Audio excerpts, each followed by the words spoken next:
서울 한남동 대로변에서 한참 안으로 들어와야 닿을 수 있는 고급 주택가 한가운데에 대한미래그룹 회장 서명준의 저택이 자리하고 있었다.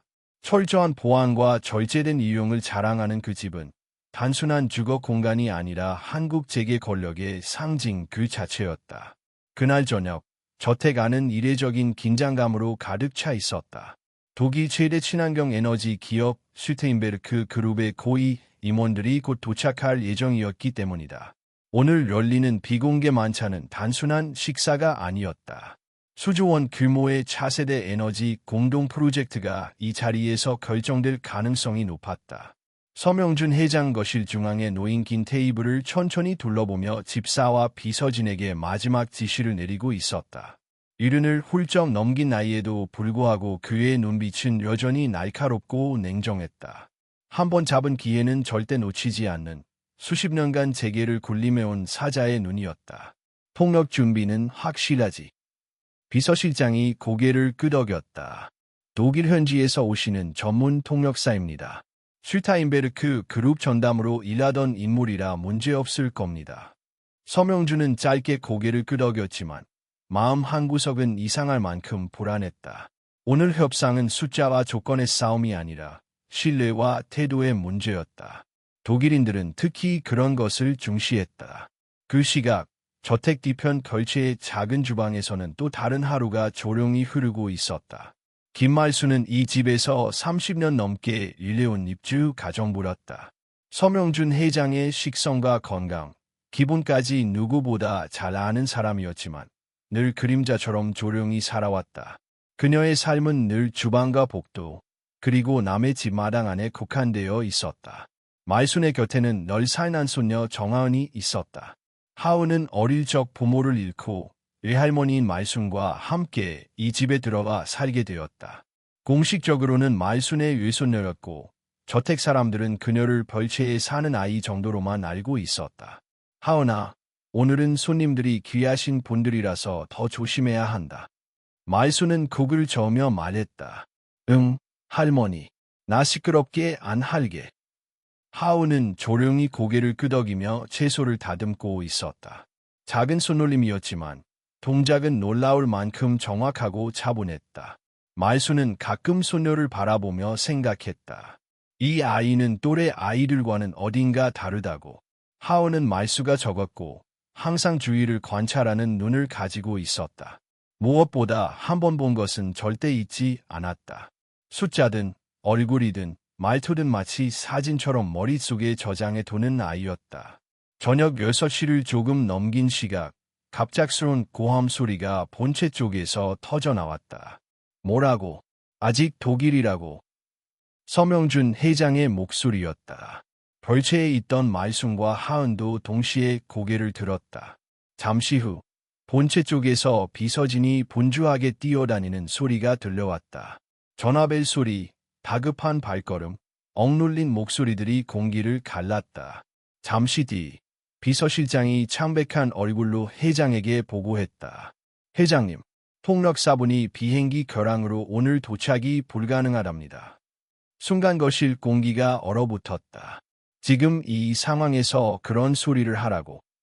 서명준은 테이블을 손바닥으로 세게 쳤다. 대체 인력은? 보안 문제도 있고 전문 용어까지 소화 가능한 인력은 이 시간 안에 구하기 어렵습니다.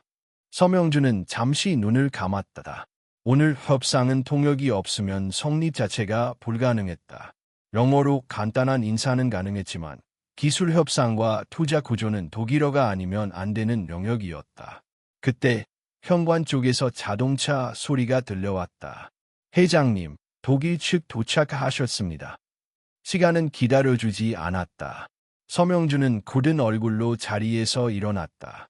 폭력 없는 협상은 패배를 의미했다. 하지만 손님을 문 앞에서 돌려보낼 수도 없었다. 저택의 대형 식탁에는 김말순과 하은이 준비한 한식이 차려졌다. 정갈한 반찬과 따뜻한 국, 가하지 않은 상차림. 독일 임원들은 음식에 관심을 보였지만 대화는 곧 막혔다. 독일 측 대표가 독일어로 질문을 던지자 서명준은 잠시 말을 잃었다. 비서가 번역기를 꺼내 들었지만 기술 용어 앞에서 기계는 무력했다. 이건 무리한 상황 아닙니까? 독일 대표의 표정이 굳어졌다. 우리 언어를 이해하는 사람이 단 한 명도 없다는 것은 이번 협상을 그만큼 가볍게 본다는 뜻으로 받아들일 수밖에 없습니다. 서명준의 손에 땀이 맺혔다. 이대로라면 계약은 끝이었다. 그 순간 식탁 뒤편에서 조용히 접시를 내려놓던 작은 그림자가 앞으로 한 발 나섰다. 10살의 소녀, 정하은이었다. 하은은 잠시 숨을 고른 뒤 독일 대표를 똑바로 바라보았다. 그리고 아주 차분한 목소리로 입을 열었다. 먼 길 오셨는데 통역 준비가 부족해 진심으로 사과드립니다. 그 말은 독일어였다. 그것도 놀라울 정도로 정확하고 폼이 있는 발음이었다. 순간 식당 안의 모든 시선이 하은에게 쏠렸다. 예정된 통역사가 기상 문제로 도착하지 못했습니다. 대한미래그룹을 대신해 깊이 사과드립니다. 독일 대표는 물컵을 내려놓으며 하은을 바라보았다. 지금 이 아이가 독일어를 한 겁니까? 서명준의 눈동자가 흔들렸다. 말수는 뒤에서 하은의 소매를 붙잡으며 떨고 있었다. 하은은 할머니의 손을 살짝 잡아주고는 다시 고개를 들었다. 괜찮으시다면 제가 오늘 통역을 맡아도 될까요? 10살 아이의 입에서 나온 말이라고는 믿기 어려운 침착함이었다. 식탁 위에 무거운 침묵이 내려앉았다. 서명준은 하은을 가만히 바라보았다. 지금 이 순간 이 아이에게 모든 것을 걸어야 할지 아니면 그대로 실패를 받아들여야 할지 선택해야 했다. 그의 인생에서 가장 위험한 도박이 지금 막 시작되고 있었다. 식당 안의 침묵은 몇 초였지만 모두에게는 몇 분처럼 길게 느껴졌다. 10살짜리 아이가 던진 한마디가 이 자리에 있는 어른들의 판단력을 마비시키고 있었다. 서명준 회장은 잠시 눈을 감았다가 다시 떴다. 그는 하은의 얼굴을 똑바로 바라보았다. 그 눈빛에는 장난이나 허세가 없었다. 오히려 너무 차분해서 불안할 정도였다. 내가 통역을 하겠다고. 하은은 고개를 끄덕였다. 완벽하다고는 말씀드릴 수 없어요. 하지만 협상이 중단되지 않도록 돕는 건 할 수 있습니다. 그 말투는 10살 아이의 것이 아니었다. 상황을 이해하고 책임의 무게를 알고 그럼에도 나서는 사람의 목소리였다. 독일 대표 슈타인베르크는 흥미롭다는 듯 팔짱을 끼고 하은을 바라보았다. 아이에게 맡기는 것이 적절하다고 보십니까, 서 회장님? 서명준은 입술을 굳게 다물었다. 머릿속에서는 수십 가지 계산이 동시에 돌아가고 있었다. 이대로 협상이 깨지면 손해는 단순한 금액 문제가 아니었다. 대한미래그룹의 신뢰, 그리고 그가 평생 쌓아온 이름이 무너질 수 있었다. 그는 천천히 고개를 끄덕였다. 오늘은 예의를 두겠습니다. 그리고 하은을 향해 낮은 목소리로 말했다. 하지만 한 가지만 분명히 해두자. 내가 지금 나서는 순간 이 협상의 결과에 대한 책임은 전부 내 몫이다. 하은은 잠시 숨을 들이켰다. 알겠습니다. 그 짧은 대답 뒤에 담긴 결의는 식당 안의 공기를 바꾸기에 충분했다. 회의가 시작되었다. 독일 측은 신재생 에너지 기술의 세부 구조, 투자 지분 배분, 유럽 환경 규제와의 충돌 가능성까지 날카로운 질문을 던졌다. 하나같이 전문적인 내용이었다.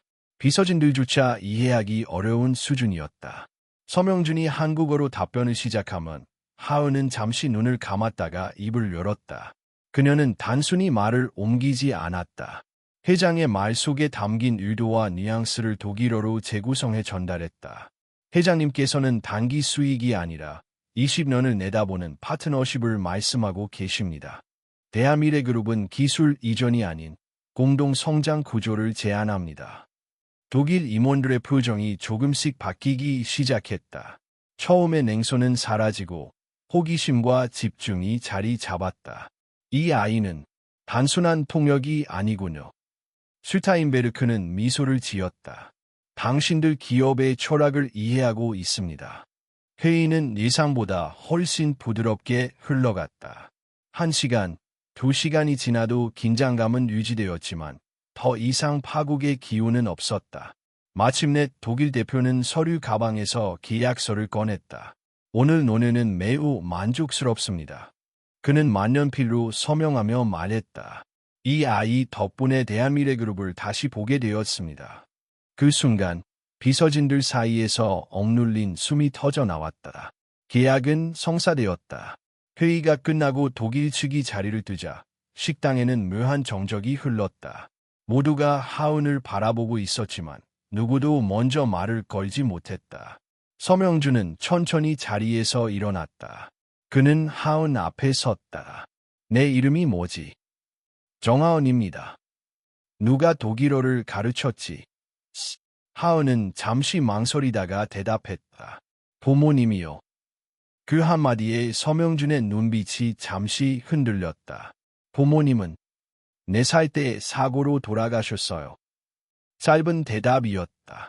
하지만 그 안에는 더 이상 설명하고 싶지 않은 벽이 느껴졌다. 그때 회의실 구석에서 조용히 상황을 지켜보던 한 남자가 앞으로 나섰다. 대한미래그룹 부회장 백상규였다. 그는 늘 온화한 미소와 부드러운 말투로 회장의 신임을 받아온 인물이었다. 정말 대단한 아이네요. 백상규는 허리를 낮추며 하은에게 말했다. 어디서 그렇게 독일어를 배웠는지 궁금합니다. 그의 목소리가 하은의 귀에 닿는 순간 하은의 몸이 미세하게 굳었다. 그 목소리였다. 비 오는 밤, 차 안에서 들렸던 그 전화 속 목소리. 처리는 끝났습니다라고 말하던 낮고 건조한 톤. 하은은 순간적으로 숨이 막혔다. 심장이 요동쳤지만 표정은 유지했다. 독일에서 살았어요. 백상규는 고개를 끄덕이며 미소를 지었다. 그랬군요. 부모님은 어떤 분들이셨어? 그 질문에 하은의 눈동자가 잠시 흔들렸다. 그리고 백상규의 손을 보았다. 손등에 있는 아주 희미한 흉터, 반달 모양의 상처, 기억 속 장면이 번개처럼 스쳤다. 차 밖에서 전화기를 들고 있던 남자의 손 같은 흉터였다. 하은은 본능적으로 한 발짝 물러섰다. 죄송해요. 할머니를 도와야 해서. 그녀는 고개를 숙이고 자리를 피했다. 백상규는 잠시 그 뒷모습을 바라보다가 의미를 알 수 없는 표정을 지었다. 그날 밤, 벌채로 돌아온 하은은 잠을 이루지 못했다. 눈을 감으면 잊고 지냈던 장면들이 떠올랐다. 사고 전날 밤, 부모님의 긴장된 표정, 독일어가 아닌 다른 언어로 낮게 통화하던 아버지, 그리고 잘했어. 그 목소리가 다시 귓가에 울렸다. 하은은 이불을 꼭 지었다. 지금까지는 사고라고 믿고 있었다. 하지만 오늘 확신이 생겼다. 그건 사고가 아니었다. 다음 날 아침, 저택은 어제와 전혀 다른 분위기에 휩싸였다.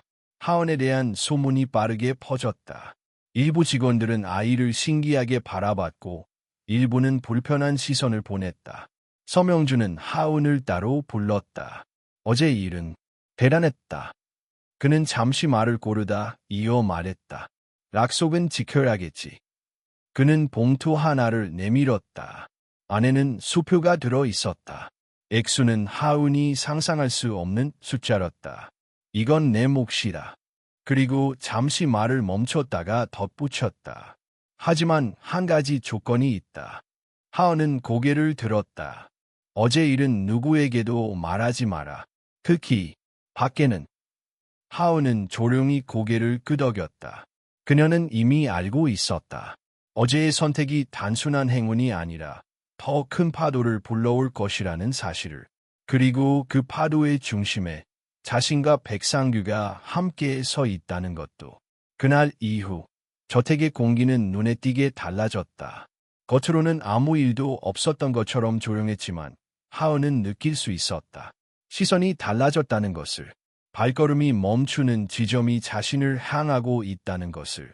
사람들은 더 이상 하은을 벌채에 사는 아이로만 보지 않았다. 어떤 이는 호기심으로, 어떤 이는 경계로, 또 어떤 이는 불편함으로 그녀를 바라보고 있었다. 하은은 여전히 말수가 적었다. 하지만 머릿속은 그 어느 때보다 바쁘게 돌아가고 있었다. 백상규. 그 이름이 머릿속에서 떠나지 않았다. 그의 목소리, 손등의 흉터, 말투, 모든 것이 기억 속 장면과 정확히 맞아떨어졌다. 하은은 확신했다. 그날 밤 부모님이 숨을 거두기 직전 들었던 전화 속 남자가 바로 그라는 것을. 하지만 증거는 없었다. 10살 아이의 기억만으로 누군가를 범인으로 지목할 수는 없었다. 하은은 조심스럽게 움직이기 시작했다. 아침마다 할머니를 따라 본체 주방으로 가면 직원들의 대화를 자연스럽게 들을 수 있었다. 백상규가 언제 출근하는지, 어떤 회의에 들어가는지, 누구와 통화하는지. 하은은 그 모든 정보를 머릿속에 차곡차곡 쌓아갔다.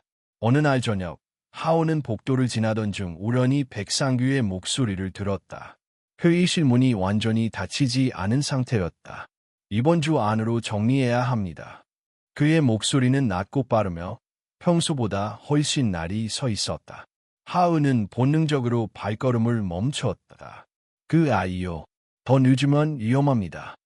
순간 심장이 내려앉았다. 하은은 벽에 등을 붙이고 숨을 죽였다. 이미 눈치챘을 가능성이 큽니다. 회장님도 완전히 모르시는 건 아닌 것 같고. 짧은 침묵 후 백상규는 한숨을 내쉬었다. 이번에는 실수하면 안 됩니다. 지난번처럼 어설프게 처리하지 말라고 분명히 말해두세요. 그 말에 하은의 손끝이 차갑게 식었다. 지난번 처리.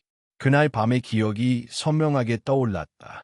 비가 내리던 도로, 뒤집힌 차, 피 냄새, 그리고 어른들의 낮은 목소리. 하은은 더 듣고 싶었지만 그때 누군가 복도 끝에서 다가오는 소리가 들렸다. 하은은 조용히 몸을 돌려 별채로 돌아왔다. 그날 밤 하은은 잠들지 않았다. 침대 위에 앉아 기억을 하나씩 끄집어냈다. 사고 당일의 시간, 장소, 차의 색, 번호판의 일부, 그리고 전화기 너머에서 들려오던 언어. 그 목소리는 한국어가 아니었다. 독일어도 아니었다. 러시아어였다. 하은은 아버지가 가끔 러시아 동화를 읽어주던 기억을 떠올렸다. 발음이 어눌했지만 의미는 알 수 있었다. 그날 들은 단어들 역시 마찬가지였다. 하은은 종이와 연필을 꺼냈다. 기억 속 장면을 그대로 옮기듯 사고 현장을 그리기 시작했다. 차의 위치, 가로등, 비 오는 각도, 그리고 도로 옆에 세워져 있던 검은색 차량. 차량의 번호판 일부가 떠올랐다. 하은은 손을 멈추지 않고 적어 내려갔다. 다음 날, 서명준 회장은 보안 책임자를 조용히 불렀다. 부회장의 동선을 은밀히 확인해보게. 특별한 이유라도 있으십니까? 그냥 확인하고 싶은 게 있어. 서명준의 표정은 평소보다 굳어 있었다. 그는 하은의 눈빛을 떠올리고 있었다. 아이의 눈에는 거짓이 없었다. 하지만 그는 회장이었다. 감정이 아닌 증거로 움직여야 했다. 그날 저녁, 서명준은 우연을 가장해 별채 근처를 지나갔다. 창문 틈으로 불빛이 새어나오고 있었다. 안에서는 하은이 책상 앞에 앉아 무언가를 그리고 있었다. 그는 문을 두드렸다. 들어가도 되겠니? 하은은 놀란 듯 고개를 들었다가 조용히 문을 열어주었다. 책상 위에는 도로를 그린 그림과 숫자들이 빼곡히 적힌 종이들이 놓여 있었다. 서명준은 한 장을 집어 들었다. 그림은 어린아이의 것이라고 믿기 어려울 만큼 정교했다. 이게 뭐지? 하은은 잠시 망설이다가 입을 열었다. 사고 현장이에요. 서명준의 손이 멈췄다. 부모님 사고. 방 안의 공기가 무겁게 가라앉았다. 하은은 조용히 말을 이었다. 그날 사고가 나기 전에 전화가 왔어요. 차 밖에서. 누구였지? 몰라요. 하지만 목소리를 기억해요. 하은은 고개를 들어 서명준을 똑바로 바라보았다. 부회장님 목소리랑 같았어요. 순간 서명준의 얼굴이 굳어졌다. 그건 확실하니? 네. 하은의 대답에는 흔들림이 없었다. 서명준은 깊은 숨을 내쉬었다. 아이의 말 한마디가 그의 인생 전체를 흔들고 있었다. 이 이야기는 누구에게도 하지 마라. 그는 낮은 목소리로 말했다. 지금은 내가 움직일 때다. 며칠 후 밤, 하은은 벌채 뒤편 정원을 지나가다 우연히 백상규를 보았다. 그는 주변을 살피더니 폼에서 작은 이성전화를 꺼냈다. 하은은 나무 뒤에 몸을 숨겼다. 내일 밤이다. 백상규의 목소리는 차가웠다. 벌채에 있는 노인과 아이, 둘 다 남기지 말고 처리해. 하은의 숨이 멎는 듯했다. 사고로 이장해. 전화가 끊겼다. 그 순간 발밑에서 마른 가지가 부러지는 소리가 났다. 백상규의 고개가 번쩍 들렸다. 누구라? 하은은 본능적으로 몸을 돌려 달렸다.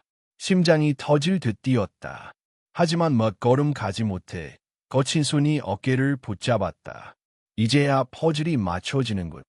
백상규의 목소리가 귀 옆에서 울렸다. 너 다 들었지?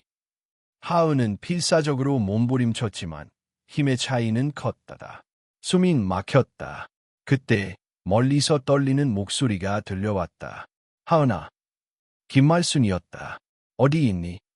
그 순간 하은은 마지막 힘을 쥐어짜 외쳤다. 할머니.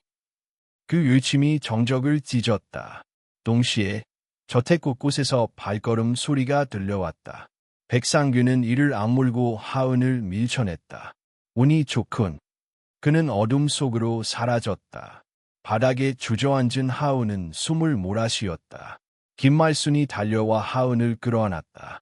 잠시 후 도착한 서명준은 그 광경을 보고 얼굴이 창백해졌다. 다친 데는 없니? 하은은 고개를 끄덕였지만 눈빛은 이미 변해 있었다. 이제 이것은 의심이 아니었다. 전쟁이었다. 물론입니다. 아래는 부분사로, 앞선 세 부분과 긴밀하게 연결되며 논리적으로 전개됩니다. 분량은 약 1100자 수준이며 요청하신 대로 문자, 텍스트만 제공됩니다. 하은은 본체의 안전한 방으로 옮겨졌다. 서명준 회장은 단호하게 명령을 내렸다. 오늘 밤부터 벌채와 본체, 그리고 저택 전체를 2중, 3중으로 경계해. 보안 인력은 2배로 늘리고 외부 보안업체까지 불러. 이건 단순한 경보가 아니야. 전문전이야. 그는 낮은 목소리로 이어 말했다. 백상규가 지금 도망쳤다고 끝난 게 아니야. 놈은 다시 온다. 반드시. 김말수는 하은의 곁을 떠나지 않았다. 끊임없이 하은의 손을 쓸어주며 중얼거렸다. 우리 하은이 무서웠지. 괜찮아. 이제는 절대 혼자 두지 않을게. 하지만 하은은 이미 눈빛이 달라져 있었다. 단순한 공포가 아닌 명확한 분노와 결심이 그 눈 속에 깃들어 있었다. 할머니, 저는 더 이상 도망치지 않을 거예요. 이건 엄마와 아빠, 그리고 우리 모두를 위한 일이에요. 서명준은 하은의 말에 눈길을 주었다. 12살, 그러나 누구보다 단단한 용기를 가진 소녀였다. 회장님, 하은이 조용히 말했다. 저, 기억력이 좋아요. 그 사람, 백상규가 저희 집 금고에서 무언가를 꺼내가는 걸 본 적 있어요. 파란색 장부였어요. 그리고 예전에 스위스 계좌란 말을 했던 것도 기억나요. 서명준의 눈빛이 날카롭게 빛났다. 확실하니? 네, 스위스, 독일, 러시아. 그 사람은 여러 나라랑 뭔가 엮여 있었어요. 전부 기억나요. 하은은 종이 위에 장부의 생김새, 숫자 코드, 그리고 백상규가 했던 몇 마디 대사를 써내려갔다. 이건 그냥 기억이 아니라 증거예요. 그날 밤, 서명준은 자신의 비서 라인을 전부 호출했다. 그동안 조용히 준비해온 비밀조사팀과 사설 정보망을 총동원했다. 백상규의 금융계좌, 해외 법인, 자산, 차량, 벌장, 전화기까지 다 뒤져 모든 흔적을 수집해. 그 자를 경찰보다 먼저 찾아내야 한다. 내가 직접 끝을 봐야 하니까. 한편 하은도 가만히 있지 않았다. 그녀는 자신이 그동안 외워온 숫자, 단어, 대화 내용, 심지어 냄새와 날씨까지 모두 기록했다. 그녀의 머릿속은 사진처럼 정교했고 수치와 기억에 대한 직관은 상상 이상이었다. 다음 날 정보팀은 중요한 단서를 하나 발견했다. 백상규가 최근 자신 명의가 아닌 차명으로 운영해온 스위스 계좌가 있었고 그 계좌에서 최근 거액이 이체됐다는 사실이었다. 목적지는 불분명하지만 중간에 들른 경유은행이 독일 베를린에 있습니다. 베를린. 서명준은 중얼거렸다. 수련이 사랑했던 도시, 그리고 하은이 태어난 곳 모든 퍼즐이 그곳으로 향하고 있었다. 지금 즉시 독일에 있는 연락망을 가동해. 백상규는 거기 어딘가에 숨어 있다. 며칠 후 독일 현지에서 연락이 왔다. 백상규가 베를린 외곽의 한 고급 별장에서 목격됐다는 것이다. 경찰에 넘기겠습니까? 보안 책임자가 물었다. 그러나 서명준은 고개를 저었다. 아직 아니야. 난 그 인간을 법정에 세우는 것만으론 만족 못해. 내가 직접 내 두 눈으로 그 죄를 듣고 싶다. 그날 밤 그는 하은과 단둘이 서재에 앉았다. 하은아, 혹시 겁나진 않니? 아니요. 이제 무섭지 않아요. 에이. 하은은 고개를 들었다. 이제 혼자가 아니니까요. 할아버지가 있으니까요. 그 말에 서명준은 눈시울이 붉어졌다. 사랑하는 딸을 지키지 못했다는 죄책감은 평생 그를 괴롭혔다. 하지만 이제 그는 소녀를 지키기 위해 무엇이든 할 준비가 되어 있었다. 하은은 책상 위에 작은 목걸이를 올려놓았다. 이건 엄마가 남겨준 거예요. 혹시 마지막 순간이 올지도 모르니까 할아버지께 드릴게요. 서명준은 그 목걸이를 조심스럽게 받아들었다. 작은 은색 펜던트 안에는 수련의 사진이 담겨 있었다. 웃고 있는 모습, 그리고 안고 있는 갓난아이.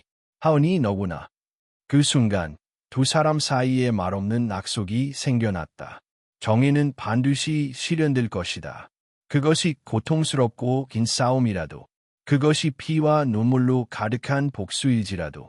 하은과 서명준은 마침내 준비가 되었다. 전부를 걸고 맞설 시간이었다. 물론입니다. 아래는 이야기의 부분으로 이전까지의 흐름과 정서적, 서사적 연결을 유지하면서 약 1100자 분량으로 전개하였습니다. 텍스트는 요청하신 대로 순수한 서술 형식만 포함되어 있습니다. 독일 베를린. 초겨울의 찬바람이 도시 전체를 감싸고 있었다. 한적한 외곽의 숲길, 그리고 그 속에 자리 잡은 고풍스러운 저택.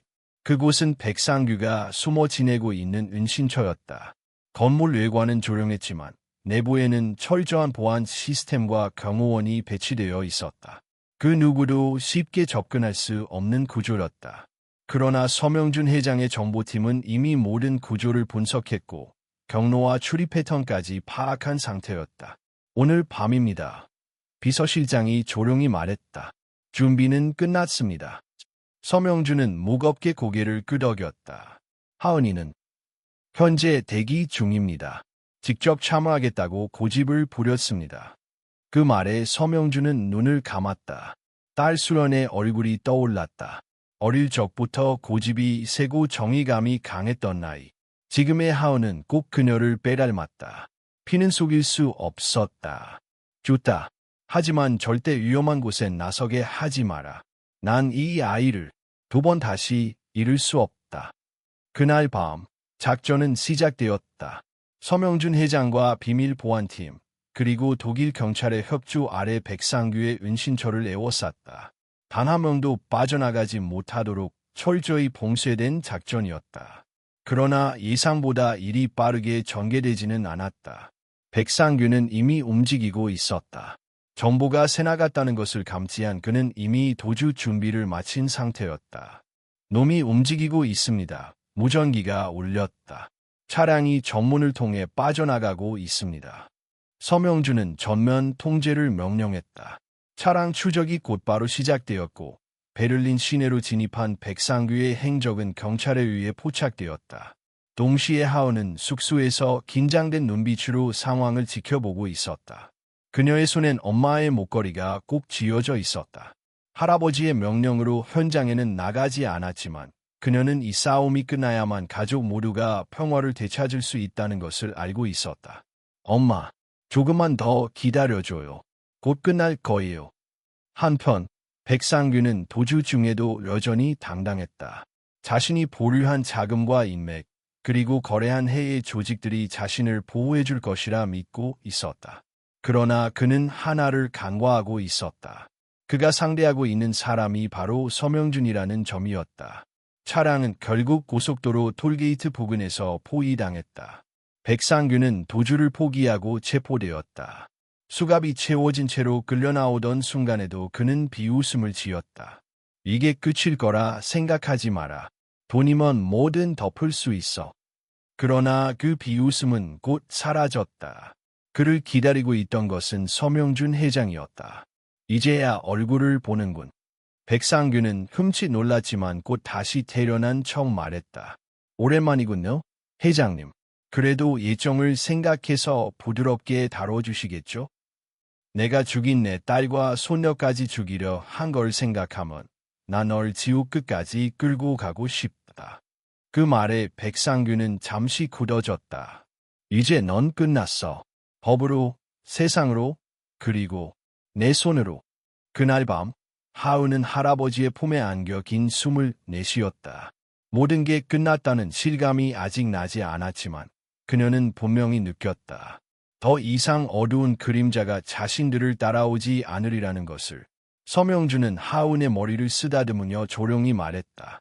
이제는 내가 나를 지켜주는구나.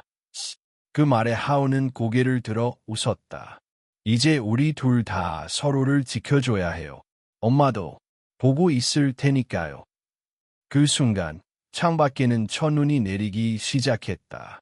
베를린의 하늘 아래 한 가족은 가장 깊은 상처를 딛고 다시 서로를 향해 따뜻한 온기를 나누고 있었다. 하지만 그들은 몰랐다. 이 사건이 한걸 그룹 내에 또 다른 거대한 파장을 몰고 올 것을. 백상규와 연결된 내부의 어두운 실체들이 이제 서서히 그 모습을 드러내려 하고 있었다. 진짜 싸움은 이제부터 시작이었다. 물론입니다. 아래는 이야기의 부분 6입니다.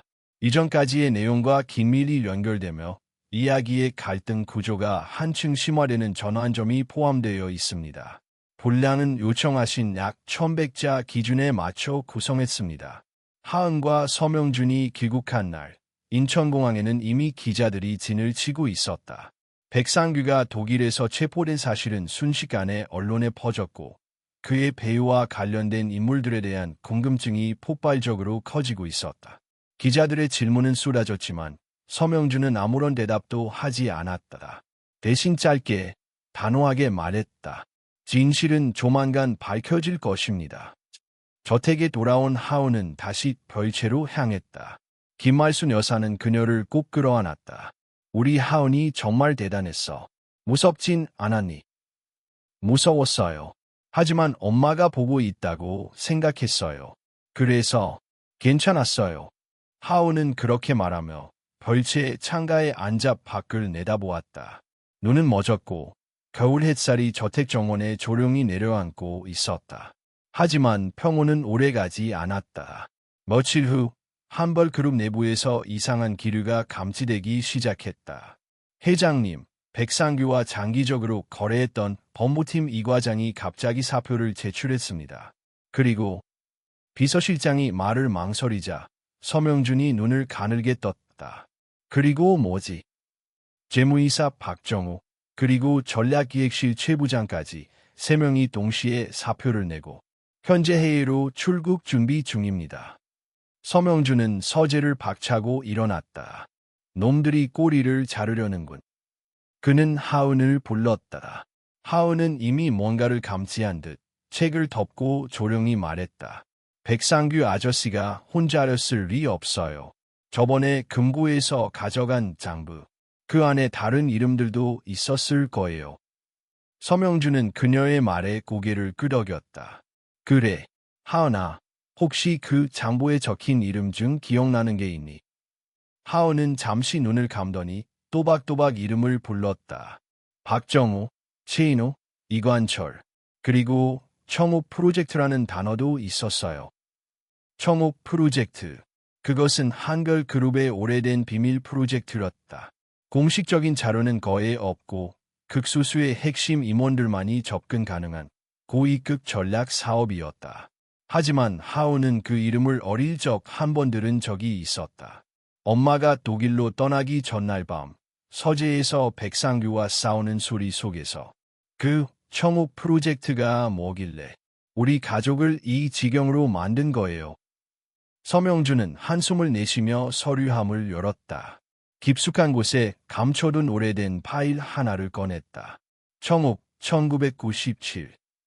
이건 한글그룹이 1990년대 말 아시아 여행이기 당시 비상수단으로 계획했던 사업이었어. 해외에 거액의 자금을 은닉하고 필요할 때 흑자처럼 돌려받기 위한 비밀 프로젝트였지. 그게 불법 자금이라는 말씀이세요? 맞다. 당시 경영을 맡았던 내 형, 너의 큰삼촌 서명철이 주도했었고 나는 철저히 반대했지. 그래서 그 일로 형제 간에도 갈등이 깊어졌어. 하지만 그 프로젝트는 백상규와 함께 묻혀진 줄 알았는데 지금 다시 살아난 거예요. 하은의 눈빛이 서늘해졌다. 백상규가 감옥에 가도 그 자금과 연계된 내부 세력은 여전히 살아있어요. 그리고 지금 자신들의 죄를 감추기 위해 또 무슨 짓이든 할 수 있을 거예요. 그 말에 서명준은 깊이 고개를 끄덕였다. 이제 진짜 전면전을 시작할 때가 온 것 같다. 그는 즉시 그룹 비리 전담조사위원회를 발족시키고 외부 전문가들과 함께 전직 고위 임원들의 계좌, 통화 내역, 출장 기록 등을 조사하기 시작했다. 동시에 하은은 자신이 기억하는 조각들을 하나씩 이어붙이며 내부 고발 자료를 정리했다. 그리고 며칠 뒤 폭풍 같은 일이 일어났다. 검찰이 한벌그룹 본사에 압수수색을 실시한 것이다. 명분은 청옥 프로젝트와 관련된 수백억 원 규모의 비자금 조성 및 해외 탈세 혐의였다. 언론은 또다시 들끓기 시작했다. 회장 가족 간의 권력 다툼, 소녀의 내부 고발, 사대 재벌 그룹의 어두운 미나리라는 자극적인 제목들이 헤드라인을 장식했다. 그러나 그 와중에도 서명준과 하은은 조용히 끈질기게 나아갔다. 이건 우리 집안의 부끄러운 과거지만 정리하고 가야 할 일이야. 진실을 밝히지 않으면 엄마의 죽음도 우리가 지켜낸 것들도 모두 무의미해져. 하은은 서명준과 함께 기자회견을 열었다. 전면에 나선 하은은 또렷한 목소리로 말했다. 저는 한글그룹의 후계자로서 그리고 고 서수연 대표의 딸로서 그룹 내부의 부정과 불법에 대해 엄중히 책임을 묻고자 합니다. 이는 우리 가족의 정의를 되찾기 위한 싸움이며 더 나아가 사회 전체의 신뢰를 회복하기 위한 과정입니다. 그날 이후 한글그룹은 거대한 구조조정에 돌입했다. 부패한 임원들은 차례로 구속되었고 숨겨진 비자금은 세무당국과 법원의 판결에 따라 한수 조치되었다. 하지만 갈 길은 여전히 멀었다. 더 깊숙한 어둠이, 더 치밀한 반격이 기다리고 있었다. 그리고 그 어둠의 중심에는 오랫동안 모습을 드러내지 않았던 서명준의 친형, 서명철이 있었다. 죽은 줄 알았던 자, 모든 과거의 출발점. 그의 이름이 다시 입에 오르내리기 시작한 순간 하은은 알 수 있었다. 이 싸움은 이제 막 절반을 지난 것뿐이라는 것을. 물론입니다. 아래는 이야기의 부분 7입니다. 이전 파트들과 서사의 흐름을 유지하며 새로운 갈등의 불시인 서명철의 등장을 본격화하는 부분입니다. 요청하신 대로 약 1100자 분량, 서술형 텍스트로만 구성되어 있습니다. 하은은 어릴 적 사진첩을 펼쳐보았다. 아버지와 어머니가 독일에서 웃고 있는 사진 한쪽에 잘려나간 듯 어정쩡하게 걸쳐진 한 남자의 모습이 보였다. 외삼촌일까 싶었지만 얼굴은 낯설었다.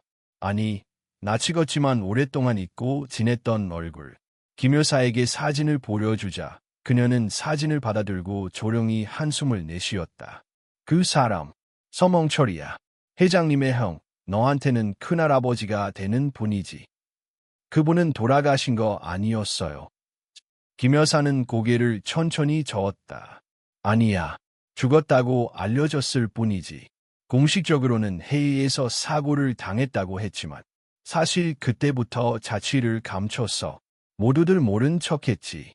그게 회장님이 가족을 지키기 위해 택한 방법이었거든. 하은은 숨을 삼켰다. 지난 몇 주 동안 벌어졌던 일들이 하나로 이어지는 듯한 느낌이 들었다. 백상규, 청옥 프로젝트, 내부 비리, 그리고 도주 중인 임원들까지 모든 연결고리의 끝에 그 남자가 있는 것이었다. 서명준은 여전히 침묵을 지키고 있었다. 큰형의 존재에 대해 입을 열지 않았다. 하지만 하우는 감지할 수 있었다. 할아버지의 눈빛 속에 수십 년간 눌러왔던 분노와 상처가 다시 피어오르고 있다는 것을.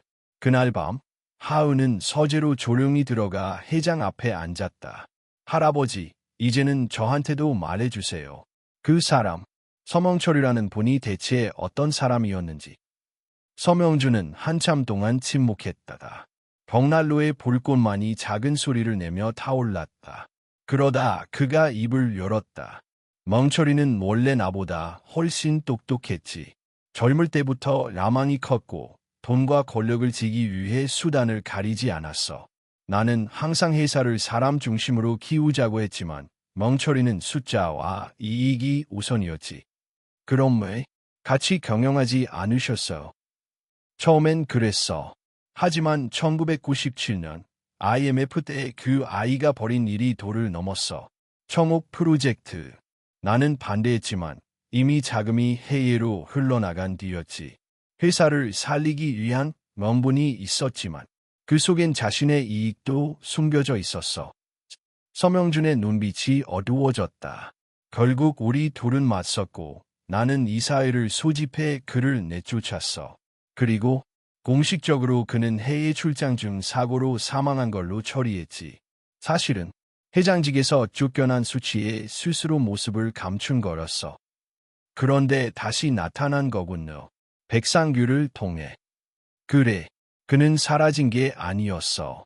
그동안 회의에서 자금을 세탁하고 백상규 같은 놈들을 이용해 회사를 뒤흔들 기회를 엿보고 있었지. 하우는 조용히 고개를 끄덕였다. 퍼즐이 맞춰지고 있었다. 그러나 그녀의 눈빛은 더욱 단단해졌다. 그 사람을 만나야겠어요. 무슨 소리나. 이제 제가 한벌그룹의 후계자로 나선 이상 과거의 어두운 그림자도 정면으로 마주해야 해요. 도망치고 숨기기보다 맞서서 끊어내야 한다고 생각해요. 서명준은 소녀의 말을 듣고도 한참을 말없이 앉아 있었다. 그러다 이내 고개를 끄덕였다. 좋다. 하지만 절대 혼자 움직여서는 안 된다. 내 수족들을 붙여줄 테니 항상 보고하고 움직여야 해, 알겠느냐? 그렇게 해서 하우는 은밀히 움직이기 시작했다. 그녀는 백상규가 감옥에 들어가기 전 마지막으로 접촉한 인물들을 추적했다. 그중 한 명, 홍콩에 있는 금융 브로커가 심상치 않았다. 그 남자는 명의만 다를 뿐 청옥 프로젝트의 실운영자와 수차례 이메일을 주고받았던 것이 드러났다. 그리고 그 이메일 주소의 끝에 남겨진 이니셜 SMC, 서명철. 그는 살아 있었고 지금도 움직이고 있었다. 하우는 특수조사팀과 함께 홍콩으로 향했다. 현지 정보 요원을 통해 금융 브로커의 거처를 알아냈고 미행 끝에 호텔 바에서 단독 접촉에 성공했다. 당신이 서명철의 사람입니까? 그 말에 브로커는 순간 술잔을 멈췄다. 그리고는 아무 말 없이 하은을 바라보았다. 존 서수연의 딸, 서아은입니다. 브로커의 눈빛이 미묘하게 흔들렸다. 수연이의 딸이라고. 네, 당신과 같은 방식으로 제 어머니가 죽었습니다. 이제 그 대가를 받을 차례예요. 그 순간 브로커는 자리에서 일어나 나가려 했다. 그러나 이미 바깥에 대기하던 한국 정보팀에 의해 체포되었다. 하우는 그를 향해 마지막으로 말했다. 당신이 선택할 수 있는 길은 하나예요. 진실을 말하세요. 그렇지 않으면 당신도 서명철과 함께 가라앉게 될 겁니다. 그날 밤 하우는 호텔 방 창밖으로 홍콩의 야경을 바라보았다. 도시의 불빛은 찬란했지만 그 속에서 사람들은 자신들의 욕망을 감추고 살아가고 있었다. 그리고 그 욕망이 만든 괴물, 서명철. 그는 여전히 어딘가에서 그녀를 지켜보고 있을지도 몰랐다. 하지만 하우는 두렵지 않았다. 이제는 도망치지 않았다. 그녀는 엄마를 죽인 자, 가족을 찢어놓은 자를 찾아 반드시 그 죄값을 치르게 할 것이다. 그 순간부터 그녀의 싸움은 단순한 복수가 아닌 정의가 되었다. 그리고 그 정의는 서서히 세상의 빛으로 모습을 드러내기 시작하고 있었다. 물론입니다. 아래는 이야기의 부분 8로 락 1100단어 분량입니다. 하운의 추적이 깊어지며 서명철이라는 인물의 실체가 점점 드러나고 그와 얽힌 진실과의 충돌이 고조되는 구간입니다. 앞선 파트들과 감정적 서사적 흐름이 자연스럽게 이어지도록 구성하였습니다. 홍콩에서 귀국한 하운은 곧바로 할아버지 서명준 회장에게 보고했다. 체포된 금융브로커는 신문에서 끝내 입을 열지 않았지만 조사팀은 그의 노트북에서 수십 개의 암호화된 이메일과 비밀 계좌 내역을 복구해냈다. 그리고 그 안에서 결정적인 정보를 발견했다. 서명철의 최근 동선이 담긴 데이터였다. 엔드코트, 베트남 다낭입니다. 최근 3개월간 여러 차례 입국했고 그중 일부는 엔드아포즈, 가명 여권 엔드아포즈를 사용한 정황이 포착됐습니다. 엔드코트. 하운은 보고를 받는 내내 굳은 얼굴을 풀지 않았다. 김 여사 역시 불안한 눈빛으로 그녀를 바라보았다. 그 사람을 직접 만나면 안 되는 거 아니나? 하운아, 내가 위험해질 수도 있어. 하지만 하운은 고개를 저었다. 할머니, 제 삶의 일부를 빼앗은 사람입니다. 엄마를 그렇게 만든 진실이 그에게 있다면 전 반드시 마주해야 해요. 그래야 제 마음도 우리 가족도 진짜로 끝을 낼 수 있어요. 김 여사는 더는 말리지 않았다. 손녀가 누구보다 단단해졌다는 것을 느꼈기 때문이다. 그녀는 하운을 바라보며 마음속으로 조용히 기도했다. 우리 아가, 제발 무사히 돌아오렴. 며칠 뒤 하운은 소수의 조사팀과 함께 비밀리에 베트남으로 향했다. 다낭 시내 중심에서 조금 떨어진 해안가 고급 리조트. 그곳은 오래전부터 서명철이 자신의 은신처로 이용해온 장소였다. 겉으로 보기엔 일반 여행객처럼 보였지만 그 안에는 철저히 통제된 내부 공간이 따로 존재했다. 조사팀은 건물의 CCTV 경로와 출입 기록을 분석해 그의 동선과 경호 수준을 파악했다. 그리고 결국 하운은 그와 접촉할 단 한 번의 기회를 얻었다. 새벽 2시 리조트 내 프라이빗 바, 그곳에서 하운은 드디어 그 남자 서명철과 마주 앉았다. 정말 내가 수연이의 딸이로구나. 서명철은 그녀를 뚫어지게 바라보며 말을 이어갔다. 시간이 이렇게 흘렀는데도 눈빛이 똑같구나. 하운은 감정을 억누른 채 조용히 말했다. 당신이 제 어머니를 어떻게 죽음으로 몰았는지 알고 싶어요. 그리고 이제껏 숨으면서 뒤에서 한 별을 흔들었는지. 서명철은 조용히 웃었다. 그래, 이제는 말할 때가 됐지. 어차피 곧 모두 끝날 테니까. 그의 말은 차가웠지만 이상하게도 그 속엔 오래된 상처 같은 무게가 실려 있었다. 나는 어릴 때부터 명준이에게 밀렸지. 아버지의 사랑도 회사의 신뢰도 전부 동생 차지였어. 난 그저 그림자처럼 따라다니는 존재였지. 그래서 나도 증명하고 싶었어. 내가 아니라도 회사를 이끌 수 있다는 걸. 그래서 청호 프로젝트를 시작한 건가요? 그게 시작이었지. 하지만 명준이는 날 내쫓았고 그때 난 깨달았어. 이 회사는, 이 가족은 진심으로 움직여선 얻을 수 없다는 걸. 그는 술잔을 들어올리며 한숨을 쉬었다. 수련이 참 착한 아이였지. 그 애는 날 믿었어. 내가 바뀔 수 있다고. 그래서 내게 기회를 줬지. 독일 출장도 나와 함께 갔고 나는 그 아이가 가족 내에서 새로운 다리가 되어주리라 믿었어. 하운의 눈이 커졌다. 그녀는 몰랐던 사실이었다. 하지만 명준이는 끝내 날 받아들이지 않았어. 수연이에게까지 등을 돌리라고 종용했지. 결국 그 사고가 아니었죠. 당신이 시켰잖아요. 아니, 난 시키지 않았어. 백상규가 독단적으로 움직였지. 수련이를 협박해 정보를 빼내려다 그녀가 반항하자 그 자식이. 순간 서명철의 눈빛이 흔들렸다. 그는 죄책감이 섞인 듯한 표정을 지었다. 그날 이후 난 다 끝났다고 생각했어. 하지만 시간이 지나면서 나도 모르게 다시 움직이게 되더군. 복수인지 죄책감 때문인지 스스로도 모르겠어. 하오는 묵묵히 그의 말을 들었다. 감정이 폭발할 것 같았지만 그녀는 억눌렀다. 분노로 대하지 않겠다고. 이 싸움은 진실을 위한 것이라고 마음먹었기 때문이었다. 이제 그만 끝내세요. 당신이 숨긴 자료들, 차명 계좌, 위조 문서들 다 수집됐어요. 더 이상 숨을 곳도 말할 핑계도 없습니다. 서명철은 작게 웃었다. 그래, 결국 내 앞에 선 사람이 수란이 딸이라니 참 아이러니하지 않나. 그는 천천히 자리에서 일어섰다. 가자. 내가 이겼다. 하오나. 그날 새벽 서명철은 별다른 저항 없이 체포되었다. 수십 년간의 도피, 그 끝은 가족 앞에서 무너지는 참회였다. 귀국 비행기에 안 하은은 창밖을 보며 긴 숨을 내쉬었다. 복수도 승리도 아닌 복잡한 감정들이 뒤엉켜 있었다. 그러나 한 가지는 분명했다.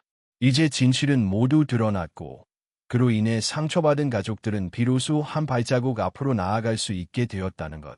그리고 하오는 알았다. 이 이야기는 단지 과거를 정리하는 여정이 아니라 앞으로 그녀가 어떤 리더가 되어야 할지를 묻는 시작이라는 것을. 물론입니다. 아래는 이야기의 부분 9입니다. 앞선 전개와 감정선을 그대로 유지하면서 클라이맥스로 치닫는 갈등의 마무리와 감정의 정리를 중심으로 구성했습니다. 약 1100단어 분량입니다. 하은과 서명철이 한국으로 송환된 날, 한벌 그룹의 본사에는 긴장감이 다시 한번 감돌았다. 이미 백상규의 체포와 비자금 스캔들 이후 주가는 급등락을 반복하고 있었고, 재계와 언론은 한별의 향후 행보에 대해 연일 집중 보도를 쏟아내고 있었다. 그러나 이번에는 단순한 재무적 이슈가 아니었다. 그룹의 근간을 흔든 또 하나의 내부 인물이 그 누구보다 가까운 혈육이 범죄에 연루되어 있었다는 점에서 충격은 더욱 컸다. 서명준 회장은 서재에 홀로 앉아 묵직한 침묵 속에서 서명철의 진술서를 읽고 있었다. 형의 필체는 여전히 정갈했지만 그 문장 하나하나마다 쓴 해안이 배어 있었다. 수십 년 동안의 질투, 배신, 외로움, 그리고 끝내 용서를 구하지 못한 과거까지. 그것은 단지 한 기업인의 고백이 아닌 한 인간의 늙고 외로운 영혼이 마지막으로 남긴 숙제문이었다. 그 시각, 하은은 검찰 조사실에서 최종 진술을 마치고 나왔다.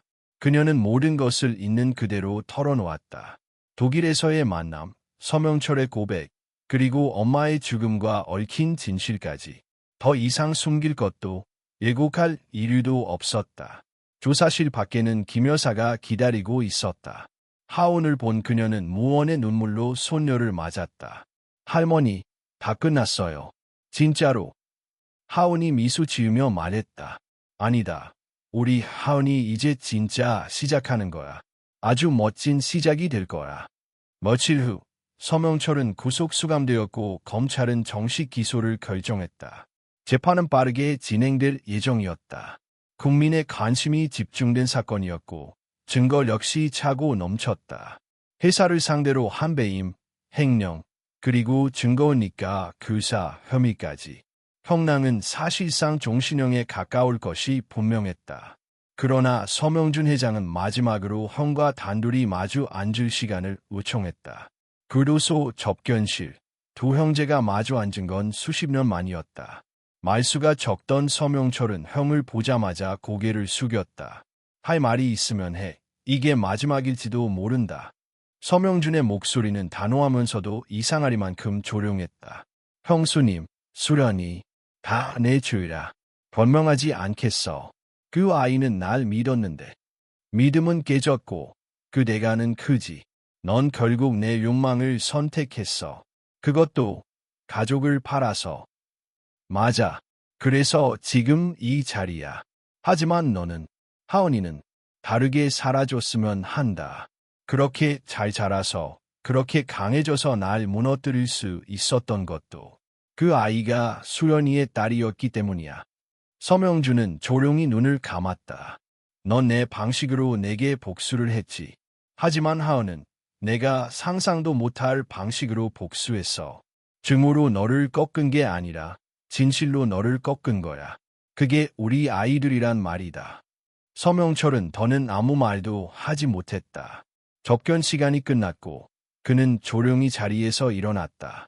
교도소 문이 닫히는 순간 서명준은 마음속 무거운 짐 하나를 내려놓은 듯 깊은 숨을 내쉬었다. 이토록 길었던 상처의 고리가 드디어 끊어진 듯했다.